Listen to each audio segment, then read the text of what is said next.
अगं फोन नव्हते घ्यायला आले, कांदा चिरायला आले होते तुला मदत करायला।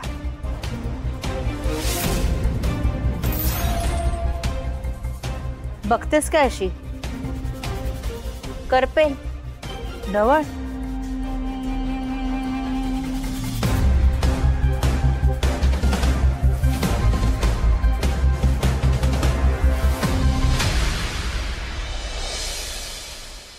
आता जो सिनेमा तुम्ही बघणार आहात तो मी तुम्हाला दाखवावा असा आत्यांचा आग्रह होता।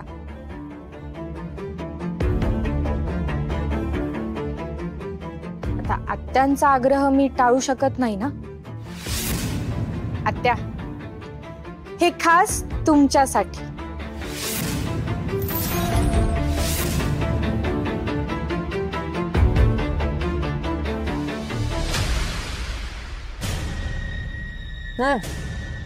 तिकडे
माझ्या भावाच्या मनाचा विचार न करता लग्न करून त्याला दावणीला बांधतास।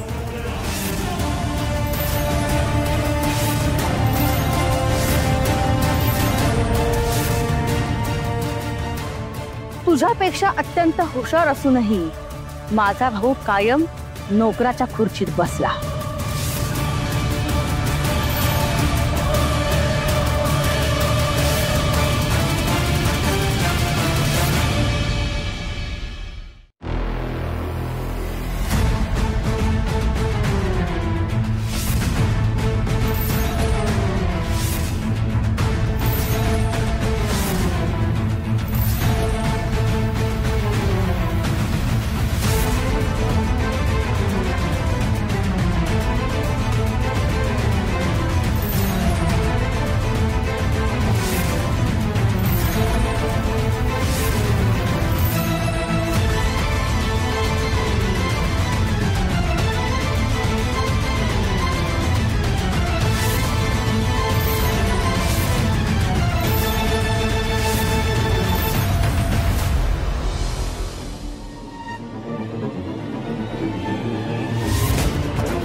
त्याला काय केलंस हे?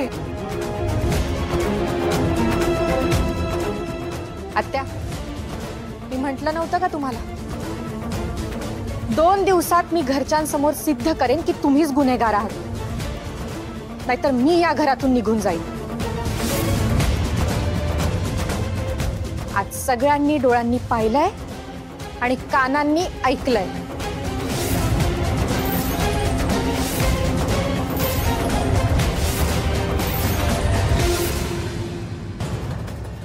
आई, काय इतकं भयानक कृत्य करताना तुला काहीच वाटलं नाही? बोल ना ताई।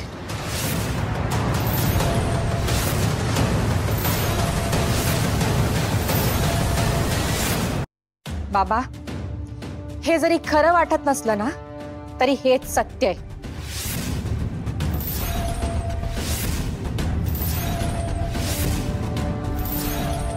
जी बाई तुमच्या घरात तुमची हितचिंतक तुमची तारणहार, तुमचा आधारस्तंभ म्हणून राहत होती तिनेच, या शकुंतला डोंगरेनेच सासूबाईंचा खून केलाय.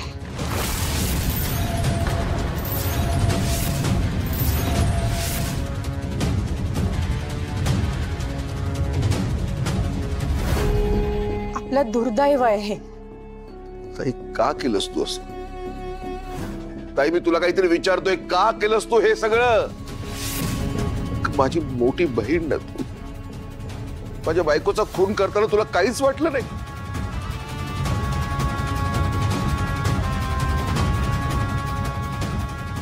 आणि एवढं सगळं करून सुद्धा प्रेमाचा आव आणत होतीस तू? अगं लाज वाटते तुझी मला. ताई तुझं तू तोंड सुद्धा दाखवू नकोस मला. यशोधरा आम्हाला सगळ्यांना सोडून गेली, हा खूप मोठा धक्का होता आमच्यासाठी. त्यापेक्षा तू तिचा जीव घेतलास ना, हा मोठा खूप मोठा धक्का आहे आम्हाला.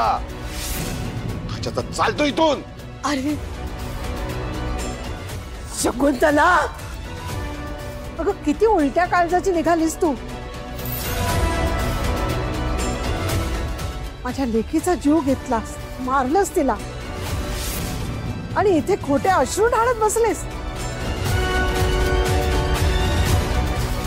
सगळी लाज शरम विकून खाल्लीस. तुला शिक्षा तरी काय द्यायची? मला नाही सहन होते. अरविंद, मला नाही सहन होते. आई माझी यशोधरा. आत्या, तू माझ्या मम्माचा खून केलास. का केलं तसं? का केलं तू असं? माझ्या मम्माने आत्ताच्या आत्ता घेऊ नये. तू जसं केलंस माझ्या मम्माना, मला तू नाही आवडत. तू आमच्या घरात नाही राहायचंस. तू नकोयस या घरात. तू जा, आत्ताच्या आत्ता जा. आत्ताच्या आत्ता तू बाहेर जा. तुझ्यासाठी केलं, सगळं तुझ्यासाठी केलं. ऐकून तरी घे माझं. काय काय बाकी राहिलं अजून? हे सगळं बघितल्यावर, हे सगळं ऐकल्यानंतर लाज नाही वाटत? काही माझ्या नजरेसमोरून आत्ताच्या आता निघून जा. चालतो इथून. जाणार. आत्या या घरातून बाहेर जाणार, पण अशा नाही.